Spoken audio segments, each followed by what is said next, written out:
ਸਲਾਮ ਨਮਸਤੇ ਸਤਿ ਸ੍ਰੀ ਅਕਾਲ। ਸੁਣਿਓ ਠੀਕ ਹੋ? ਆ ਜਾਓ ਫਿਰ ਮੇਰੇ ਨਾਲ ਥੋੜ੍ਹੀ ਸੈਰ ਕਰੀਏ ਅਤੇ ਨਾਲ ਫਿਰ ਸੂਰਾ ਫਾਤਿਹਾ ਦਾ ਜਿਹੜਾ ਹਿੱਸਾ ਰਹਿ ਗਿਆ ਸੀ ਉਹਦੇ ਉੱਤੇ ਥੋੜ੍ਹੀ ਜਿਹੀ ਗੁਫ਼ਤਗੂ ਕਰੀਏ। ਅਸੀਂ ਪਹੁੰਚੇ ਸਾਂ ਮਾਲਿਕ ਯੌਮਿੱਦੀਨ ਤੱਕ। ਈਯਾਕਾ ਨਅਬੁਦੁ ਵ ਈਯਾਕਾ ਨਸਤਾਈਨ। ਅਸੀਂ ਤੇਰੀ ਇਬਾਦਤ ਕਰਨੇ ਹਾਂ ਅਤੇ ਤੇਰੇ ਤੋਂ ਹੀ ਮਦਦ ਚਾਹੁੰਦੇ ਹਾਂ। ਇਸਲਾਮ ਸ਼ਿਰਕ ਦੇ ਖਿਲਾਫ ਹੈ ਕਿ ਰੱਬ ਨੂੰ ਇੱਕ ਮੰਨਣਾ, ਸਿਰਫ ਉਹਦੇ ਅੱਗੇ ਸਿਰ ਝੁਕਾਉਣਾ ਔਰ ਉਹਨੂੰ ਇਲਾਹ ਮੰਨਣਾ ਅਤੇ ਉਹਦੇ ਕੋਲੋਂ ਹੀ ਮਦਦ ਮੰਗਣੀ ਹੈ। ਇਹ ਲਫ਼ਜ਼ ਔਨ ਤੋਂ ਨਿਕਲਿਆ, ਅਰਬੀ ਦਾ ਲਫ਼ਜ਼ ਹੈ ਔਨ, ਜਿਹਦਾ ਮਤਲਬ ਹੈ ਮਦਦ ਮੰਗਣਾ। ਔਰ ਉਹਦੀ ਸਿਚੁਏਸ਼ਨ ਇਹ ਵੇ, ਉਹਦੀ ਉਸ ਮਦਦ ਦੀ ਸੂਰਤ ਇੰਝ ਦੀ ਹੈ ਕਿ ਉਹ ਪਹਿਲੇ ਬੰਦੇ ਨੇ ਆਪਣੀ ਸਰਤੋੜ ਕੋਸ਼ਿਸ਼ ਕਰਨੀ ਹੈ। ਤੁਸੀਂ ਗੱਡੀ 'ਤੇ ਜਾ ਰਹੇ ਹੋ, ਟਾਇਰ ਪੈਂਚਰ ਹੋ ਗਿਆ, ਤੁਸੀਂ ਗੱਡੀ ਸਾਈਡ 'ਤੇ ਲਾਈ ਹੈ, ਡਿੱਗੀ 'ਚੋਂ ਟਾਇਰ ਕੱਢਿਆ, ਜੈਕ ਪਾਨਾ ਕੱਢਿਆ, ਤੁਸੀਂ ਜੈਕ ਲਾਇਆ, ਜੈਕ ਜਿਹੜਾ ਉਹ ਤੁਹਾਡੇ ਕੋਲੋਂ ਇੱਕ ਹੱਦ ਤੱਕ ਚੁੱਕਿਆ ਗਿਆ, ਅੱਗੋਂ ਤੁਸੀਂ ਦਮ ਦੇ ਗਏ ਹੋ ਅਤੇ ਫਿਰ ਤੁਸੀਂ ਸੱਜੇ ਖੱਬੇ ਕਿਸੇ ਨੂੰ ਵੇਖੋ, ਤੁਸੀਂ ਇਹ ਨਾ ਆਖੋ ਕਿ ਪਲੀਜ਼ ਇਹ ਮੇਰੇ ਕੋਲ ਨਹੀਂ ਪੈਂਦਾ ਅਤੇ ਮੇਰੀ ਮਦਦ ਕਰ ਦਿਓ। ਇਹ ਹੈ ਔਨ। ਅਤੇ ਜੇ ਬੰਦਾ ਵਿੱਚ ਬੈਠਾ ਰਹੇ ਥਾਣੇਦਾਰ ਬਣ ਕੇ, ਕਿਸੇ ਲੰਘਦੇ ਨਾ ਆਖੇ ਯਾਰ ਇਹ ਮੈਂ ਗਾਣਾ ਪਿਆ ਸੁਣਦਾ, ਤੂੰ ਇਹ ਮੇਰਾ ਟਾਇਰ ਬਦਲ ਦੇ। ਐਸੀ ਸਿਚੁਏਸ਼ਨ ਨਹੀਂ। ਇਸਤਾਨਤ ਉੱਥੇ ਆਉਣੀ ਹੈ ਜਿੱਥੇ ਤੁਸੀਂ ਪਹਿਲੇ ਆਪਣੀ ਕੋਸ਼ਿਸ਼ ਕਰਨੀ ਹੈ। ਜਦੋਂ ਮੁਸਲਮਾਨ 313 ਉਹ ਜੋ ਉਹਨਾਂ ਕੋਲ ਟੁੱਟੀਆਂ ਫੁੱਟੀਆਂ ਤਲਵਾਰਾਂ ਅਤੇ 2-4 ਘੋੜੇ ਅਤੇ ਉਹ ਨਿਕਲ ਗਏ, ਉਹਨਾਂ ਨੇ ਜਾ ਕੇ ਅਤੇ ਉਹਨਾਂ ਦੇ ਰੱਬ ਦੇ ਰਾਹ ਦੇ ਵਿੱਚ ਉਹਨਾਂ ਨੇ ਆਖਿਆ ਜੀ ਅਸੀਂ ਲੜਨ ਨੂੰ ਤਿਆਰ ਹਾਂ। ਅਤੇ ਫਿਰ ਰੱਬ ਨੇ ਫਰਿਸ਼ਤੇ ਵੀ ਭੇਜੇ। ਹਜ਼ਰਤ ਮੂਸਾ ਦੀ ਕੌਮ ਇਹ ਨਾ ਕਿਸੇ ਸ਼ਹਿਰ, ਉੱਥੇ ਅੱਲਾਹ ਤਾਲਾ ਨੇ ਆਖਿਆ ਜਾਓ ਜਾ ਕੇ ਲੜੋ, ਇੱਥੇ ਲੜਾਈ ਕਰਨੀ ਹੈ। ਅਤੇ ਉਹ ਮੂਸਾ ਨੇ ਆਪਣੀ ਕੌਮ ਨੂੰ ਆਖਿਆ ਵੀ ਇੱਥੇ ਹੁਣ ਸਾਨੂੰ ਲੜਾਈ ਕਰਨੀ ਪੈਣੀ ਹੈ। ਅਤੇ ਕੌਮ ਨੇ ਅੱਗੋਂ ਆਖਿਆ ਮੂਸਾ ਤੂੰ ਅਤੇ ਤੇਰਾ ਰੱਬ ਲੜੋ ਜਾ ਕੇ, ਅਸੀਂ ਤਾਂ ਪਏ ਹਾਂ ਇੱਥੇ। ਸੋ ਐਸੀ ਸੂਰਤ ਦੇ ਵਿੱਚ ਰੱਬ ਦੀ ਮਦਦ ਨਹੀਂ ਆਉਂਦੀ। ਰੱਬ ਉਹਦੀ ਮਦਦ ਕਰਦਾ ਜਿਹੜਾ ਪਹਿਲੇ ਆਪ ਹਿੰਮਤ ਕਰੇ, ਫਿਰ ਰੱਬ ਆਖਦਾ ਕਿ ਹੁਣ ਮੈਂ ਤੁਹਾਡੀ ਮਦਦ ਕਰਾਂਗਾ। ਤੁਸੀਂ ਵੇਖ ਲਓ। ਅੱਛਾ, ਇਹ ਮਦਦ ਜਿਹੜੀ ਹੈ ਇਹ ਤੁਹਾਨੂੰ ਹਰ ਸੂਰਤ ਵਿੱਚ ਮਿਲਦੀ ਹੈ। ਅਗਰ ਕੋਈ ਬੰਦਾ ਪੁੱਠੇ ਪਾਸੇ ਟੁਰ ਪਏ ਨਾ ਅਤੇ ਔਰ ਉਹਦੇ ਵਾਸਤੇ ਸਰਤੋੜ ਕੋਸ਼ਿਸ਼ ਕਰੇ ਅਤੇ ਅੱਲਾ ਉਹਦੇ 'ਚ ਵੀ ਉਹਦੀ ਮਦਦ ਕਰ ਦਿੰਦਾ। ਠੀਕ ਹੈ। ਅਗਰ ਕੋਈ ਬੰਦਾ ਜਿਹੜਾ ਨਾ ਤੁਸੀਂ ਵੇਖ ਲਓ, ਇਹ ਜਿਹੜੇ ਟੂਣੇ ਛੂਣੇ ਪੇ ਕਰਦੇ ਨੇ ਅਤੇ ਜਾਦੂ ਟੂਣੇ ਕਰਦੇ ਨੇ, ਉਹ ਵੀ ਆਪਣੀ ਉਹ ਸਿਰ ਤੋੜ ਕੋਸ਼ਿਸ਼ ਕਰਦੇ ਨੇ ਅਤੇ ਉਹਨਾਂ ਨੂੰ ਵੀ ਮਦਦ ਜਿਹੜੀ ਉਹ ਰੱਬ ਦੀ ਆਉਂਦੀ ਹੈ। ਇਹ ਉਹਨੇ ਇੱਕ ਜਿਵੇਂ ਫਿਜ਼ਿਕਸ ਕੈਮਿਸਟਰੀ ਦੇ ਅਸੂਲ ਨੇ ਨਾ, ਫਾਰਮੂਲੇ ਨੇ, ਇੰਝ ਉਸ ਫਾਰਮੂਲੇ ਤੈਅ ਕਰ ਦਿੱਤੇ ਨੇ ਕਿ ਜੇ ਤੁਸੀਂ ਤਬਾਹੀ ਲਾਓ ਅਤੇ ਤੁਸੀਂ ਉਹਦੇ ਵਾਸਤੇ ਕੋਸ਼ਿਸ਼ ਕਰੋ ਅਤੇ ਤਬਾਹੀ ਹੋ ਜਾਏਗੀ। ਜੋ ਪਾਕਿਸਤਾਨ ਵਿੱਚ ਤੁਸੀਂ ਵੇਖ ਲਓ, ਜੋ ਸਾਡੇ ਲੀਡਰਾਂ ਨੇ ਮਿਲ ਜੁਲ ਕੇ ਕਰ ਛੱਡਿਆ ਤਬਾਹੀ, ਅੱਲਾਹ ਤਾਲਾ ਉਹਨਾਂ ਦੀ ਮਦਦ ਕੀਤੀ ਹੈ। ਕੌਮ ਨੇ ਹਰ ਅੱਛੇ ਬੰਦੇ ਦੀ ਬੇਇੱਜ਼ਤੀ ਕੀਤੀ ਹੈ, ਹਰ ਅੱਛੇ ਬੰਦੇ 'ਤੇ ਹੱਸੇ ਨੇ, ਅਤੇ ਹੁਣ ਮਾਸ਼ਾ ਅੱਲਾਹ ਗਿੱਧਾਂ ਸਵਾਰ ਹੋ ਗਈਆਂ ਤੁਹਾਡੇ ਉੱਤੇ ਆ ਕੇ। ਅਤੇ ਹੁਣ ਉਹ ਜਿਹੜੇ ਬੰਦਿਆਂ ਨੂੰ ਉਹ ਸ਼ੈਲਟਰ ਦਿੱਤਾ ਗਿਆ, ਜਿਨ੍ਹਾਂ ਦੇ ਨਾਲ ਬਹਿ ਕੇ ਇਮਰਾਨ ਖਾਨ ਆਪ ਰੋਟੀ ਖਾਂਦਾ ਸੀ, ਉਦੋਂ ਦੁਨੀਆ ਹੱਸਦੀ ਸੀ, ਬੜੇ ਠੱਠੇ ਮਾਰ ਕੇ ਵੇਖੋ ਜੀ ਇਹ ਕਿਹੜੇ ਕੰਮ ਲੱਗਾ, ਇਹ ਕੋਈ ਕੰਮ ਨੇ ਕਰਨ ਵਾਲੇ, ਕੰਮ ਤਾਂ ਮੋਟਰਵੇ ਬਣਾਉਣਾ। ਅਤੇ ਹੁਣ ਉਹ ਹੀ ਦੁਨੀਆ ਜਿਹੜੀ ਹੈ ਉਹ ਜ਼ਲੀਲ ਹੁੰਦੀ ਫਿਰਦੀ ਹੈ। ਹੁਣ ਰੋਜ਼ ਆਟੇ ਦੀਆਂ ਲੈਣਾਂ 'ਚ ਲੱਗਦੇ ਨੇ ਅਤੇ ਉੱਥੇ ਹੀ ਬੰਦੇ ਮਰ ਜਾਂਦੇ ਨੇ ਅਤੇ ਕਿਸੇ ਦਾ ਕੋਈ ਪੁਰਸਾਨੇ ਹਾਲ ਨਹੀਂ। ਜਦੋਂ ਕੌਮਾਂ ਇੰਝ ਦੀਆਂ ਹਰਕਤਾਂ ਕਰਦੀਆਂ ਨੇ ਨਾ, ਅਤੇ ਫਿਰ ਉਹਨਾਂ ਦੇ ਉੱਤੇ ਉਹ ਕਾਨਸੀਕੁਐਂਸਿਸ ਵੀ ਉਂਝ ਦੇ ਹੀ ਆਉਂਦੇ ਨੇ। ਇਹ ਉਹ ਕੌਮ ਹੈ ਜਿਹਨੇ ਕਦੀ ਇਹ ਸਵਾਲ ਨਹੀਂ ਕੀਤਾ ਕਿ ਵੀ ਇਹ ਜਿਹੜੇ ਇਤਨੇ ਤੁਹਾਡੇ ਮਹੱਲਾਤ ਬਣ ਗਏ ਨੇ, ਤੁਹਾਡੇ ਜਹਾਜ਼ ਆ ਗਏ ਨੇ, ਤੁਹਾਡੇ ਕੋਲ ਪੈਸੇ ਮੁੱਕਦੇ ਨਹੀਂ, ਇਹ ਕਿੱਥੋਂ ਆਏ ਨੇ ਪੈਸੇ?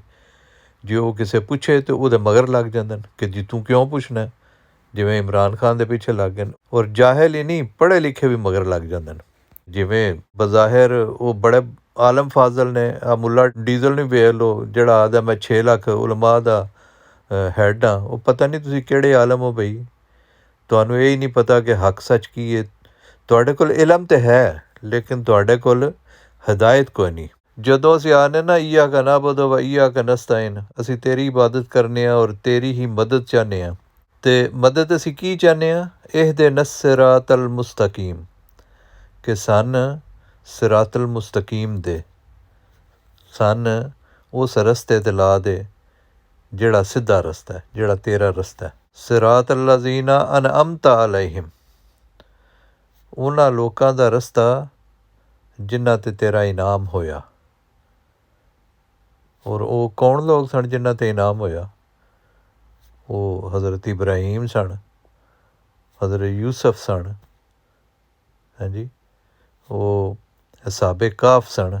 ਇਹ ਕੁਰਾਨ ਦੇ ਵਿੱਚ ਇਹਨਾਂ ਸਾਰਿਆਂ ਦੀਆਂ ਸਟੋਰੀਆਂ ਮੌਜੂਦ ਨੇ ਨਾ ਜੀ। ਸਿਰਾਤ ਦਾ ਮਤਲਬ ਹੈ ਸਿੱਧਾ, ਬਿਲਕੁਲ ਸਟ੍ਰੇਟ। ਸੁਰਾਤ ਦੇ ਲਫ਼ਜ਼ ਜੋ ਨਿਕਲਿਆ, ਸੁਰਾਤ ਦਾ ਮਤਲਬ ਹੁੰਦਾ ਉਹ ਤਲਵਾਰ ਜਿਹੜੀ ਬਿਲਕੁਲ ਸਿੱਧੀ ਹੁੰਦੀ ਹੈ ਅਤੇ ਚੈੜੀ ਹੁੰਦੀ ਹੈ।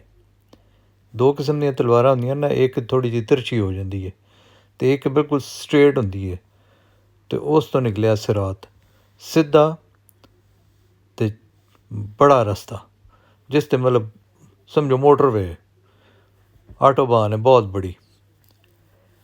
ਅਤੇ ਮੁਸਤਕੀਮ ਕਿਆਮ ਤੋਂ ਨਿਕਲਿਆ। ਕਿਆਮ ਹੁੰਦਾ ਨਾ, ਤੁਸੀਂ ਜਿਹੜਾ ਖੜ੍ਹੇ ਹੁੰਦੇ ਹੋ, ਬੁਲੰਦੀ ਵੱਲ ਜਾਂਦੇ ਹੋ। ਇਹ ਉਹ ਰਸਤਾ ਹੈ ਜਿਹੜਾ ਸਿੱਧਾ ਵੀ ਹੈ ਅਤੇ ਜਦੋਂ ਉਸ 'ਤੇ ਤੁਸੀਂ ਚਲਦੇ ਜਾਂਦੇ ਹੋ ਤਾਂ ਉਚਾਈ ਵੱਲ ਲਈ ਜਾਂਦਾ ਤੁਹਾਨੂੰ, ਤੁਸੀਂ ਬੁਲੰਦੀ 'ਤੇ ਜਾ ਰਹੇ ਹੋ। ਯਾਨੀ ਤੁਸੀਂ ਦੁਨੀਆ ਨੂੰ ਪਿੱਛੇ ਛੱਡਦੇ ਜਾਂਦੇ ਹੋ ਔਰ ਰੱਬ ਵੱਲ ਸਫ਼ਰ ਤੁਹਾਡਾ ਸ਼ੁਰੂ ਹੋ ਗਿਆ, ਤੁਹਾਡਾ ਸਫ਼ਰ ਜੰਨਤ ਵੱਲ ਸ਼ੁਰੂ ਹੋ ਗਿਆ। ਜ਼ਾਹਿਰ ਰਸਤਾ ਤਾਂ ਕੋਈ ਡੈਸਟੀਨੇਸ਼ਨ ਨਹੀਂ ਨਾ, ਡੈਸਟੀਨੇਸ਼ਨ ਤਾਂ ਜੰਨਤ ਹੈ ਔਰ ਅੱਲਾ ਨਾਲ ਮੁਲਾਕਾਤ ਹੈ। ਅਤੇ ਇਹ ਉਹ ਰਸਤਾ ਹੈ ਜਿਹਦੇ ਉੱਤੇ ਤੁਸੀਂ ਚੜ੍ਹ ਗਏ ਤਾਂ ਸਮਝੋ ਤੁਸੀਂ ਬਸ ਉਸ ਰਸਤੇ 'ਤੇ ਜਿੰਨੀ ਦੇਰ ਤੱਕ ਤੁਹਾਡੀ ਅੱਖ ਬੰਦ ਨਹੀਂ ਹੁੰਦੀ, ਚਾਹੇ ਤੁਸੀਂ ਇੱਕ ਦਿਨ ਚੱਲੇ ਹੋ, ਚਾਹੇ ਤੁਸੀਂ 1 ਘੰਟਾ ਚੱਲੇ ਹੋ, ਚਾਹੇ ਤੁਸੀਂ ਉਸ 'ਤੇ 10 ਸਾਲ ਚੱਲੇ ਹੋ, ਉਹ ਰਸਤਾ ਤੁਹਾਨੂੰ ਜੰਨਤ ਔਰ ਰੱਬ ਕੋਲ ਲੈ ਜਾਣ ਵਾਸਤੇ ਕਾਫੀ ਹੈ, ਕੁਰਾਏ ਨਹੀਂ ਪੈਣਾ। ਜਦੋਂ ਤੁਹਾਨੂੰ ਸਿਰਾਤੇ ਮੁਸਤਕੀਮ 'ਤੇ ਤੁਸੀਂ ਚੜ੍ਹ ਗਏ ਅਤੇ ਫਿਰ ਤੁਹਾਡਾ ਦਿਲ ਦੁਨੀਆ ਤੋਂ ਉਚਾਟ ਹੋਣ ਲੱਗ ਪਏਗਾ, ਤੁਹਾਡਾ ਵਿਊ ਜਿਹੜਾ ਉਹ ਕਲੀਅਰ ਹੁੰਦਾ ਜਾਏਗਾ। ਜ਼ਾਹਿਰ ਹੈ ਤੁਸੀਂ ਜ਼ਮੀਨ 'ਤੇ ਵੀ ਫਿਰਦੇ ਹੋ, ਤੁਹਾਡੇ ਅੱਗੇ ਇੱਕ ਟਰੱਕ ਆ ਗਿਆ, ਤੁਹਾਨੂੰ ਅੱਗੇ ਕੋਈ ਸ਼ੈ ਨਹੀਂ ਪਈ ਦਿਸਦੀ, ਲੇਕਿਨ ਅਗਰ ਤੁਸੀਂ ਕਿਸੇ ਪਹਾੜ 'ਤੇ ਚੜ੍ਹ ਗਏ ਹੋ ਤਾਂ ਤੁਹਾਨੂੰ ਆਸ-ਪਾਸ ਮੀਲਾਂ ਮੀਲ ਦੂਰ ਤੱਕ ਜਿਹੜੀਆਂ ਚੀਜ਼ਾਂ ਨੇ ਉਹ ਸਾਰੀਆਂ ਸਾਫ਼ ਨਜ਼ਰ ਆਉਣ ਲੱਗ ਪੈਂਦੀਆਂ ਨੇ। ਸੋ ਬੁਲੰਦੀ ਜਿਹੜੀ ਹੈ ਨਾ, ਉਹ ਤੁਹਾਨੂੰ ਦੂਰ ਤੱਕ ਵੇਖਣ ਦੀ ਸਲਾਹੀਅਤ ਵੀ ਦਿੰਦੀ ਹੈ। ਤੁਸੀਂ ਪਿੱਛੇ ਵੇਖਦੇ ਹੋ ਤਾਂ ਤੁਸੀਂ ਬਾਬੇ ਆਦਮ ਤੱਕ ਵੇਖ ਲੈਂਦੇ ਹੋ, ਜੇ ਤੁਸੀਂ ਅੱਗੇ ਵੇਖਦੇ ਹੋ ਤਾਂ ਤੁਹਾਨੂੰ ਜੰਨਤ ਵੀ ਨਜ਼ਰ ਆਉਂਦੀ ਹੈ ਨਾ ਮਜ਼ੇ ਦੀ ਗੱਲ। ਜੇ ਇਸ ਤੁਸੀਂ ਸੜਕ 'ਤੇ ਚੜ੍ਹ ਗਏ ਹੋ ਅਤੇ ਚੂੰਕਿ ਬੁਲੰਦੀ ਵੱਲ ਜਾ ਰਹੀ ਹੈ ਅਤੇ ਉੱਥੇ ਫਿਰ ਹਰ ਦਮ ਜਿਹੜਾ ਨਾ ਉਹ ਤੁਹਾਨੂੰ ਕੇਅਰਫੁਲ ਵੀ ਰਹਿਣਾ ਪੈਂਦਾ। ਫਿਰ ਉੱਥੇ ਤੁਸੀਂ ਹਰ ਵੇਲੇ ਖੁਦਾ ਦੀ ਮਦਦ ਵੀ ਮੰਗਦੇ ਹੋ। ਦਿਨ ਵਿੱਚ 5 ਵਾਰੀ ਤੁਸੀਂ ਕਮ ਅਜ਼ ਕਮ ਜਿਹੜਾ ਉਹ ਰੱਬ ਕੋਲੋਂ ਹਦਾਇਤ ਮੰਗਦੇ ਹੋ। ਉਸ ਸੜਕ ਦੇ ਉੱਤੇ ਸੇਫਟੀ ਨਾਲ ਜਾਣ ਦਾ ਇੱਕੋ ਹੀ ਤਰੀਕਾ ਹੈ ਕਿ ਉਹ ਰੱਬ ਦੀ ਹਦਾਇਤ ਹੈ ਔਰ ਬਾਰ ਚਾਹੀਦੀ ਹੈ, ਉਹਨੂੰ ਬਾਰ ਮੰਗਣਾ ਪੈਂਦਾ। ਉਹ ਇੰਝ ਹੀ ਜਿਵੇਂ ਤੁਹਾਨੂੰ ਤ੍ਰੇਹ ਲੱਗ ਗਈ ਹੈ, ਤੁਸੀਂ ਪਾਣੀ ਪੀ ਲਿਆ ਅਤੇ ਇਹਦਾ ਮਤਲਬ ਇਹ ਨਹੀਂ ਕਿ ਤ੍ਰੇਹ ਖ਼ਤਮ ਹੋ ਗਈ ਹੈ, ਘੰਟੇ ਬਾਅਦ ਫਿਰ ਡੀਹਾਈਡਰੇਸ਼ਨ ਹੋ ਜਾਣੀ ਹੈ, ਫਿਰ ਜਿਸਮ ਨੇ ਪਾਣੀ ਮੰਗਣਾ। ਸੋ ਇੰਝ ਹੀ ਹਦਾਇਤ ਦਾ ਵੀ ਇਹੀ ਆਲਮ ਹੈ। ਹਦਾਇਤ ਹੋਰ ਹੈ ਅਤੇ ਇਲਮ ਹੋਰ ਹੈ। ਇਲਮ ਹੋਣ ਦਾ ਮਤਲਬ ਇਹ ਨਹੀਂ ਕਿ ਹਦਾਇਤ ਮਿਲ ਗਈ ਹੈ। ਇਹਦੇ ਉੱਤੇ ਫਿਰ ਅਗਲੇ ਵਲਾਗ 'ਚ ਬਾਕੀ ਦੇ ਉੱਤੇ ਗੁਫ਼ਤਗੂ ਕਰਦੇ ਹਾਂ। ਅਤੇ ਆਪਣਾ ਅਤੇ ਦੁਆਲੇ ਸਾਰਿਆਂ ਦਾ ਖਿਆਲ ਰੱਖੋ। ਮਿਲਦੇ ਹਾਂ ਫਿਰ ਅਗਲੇ ਵਲਾਗ 'ਚ। ਰੱਬ ਰਾਖਾ।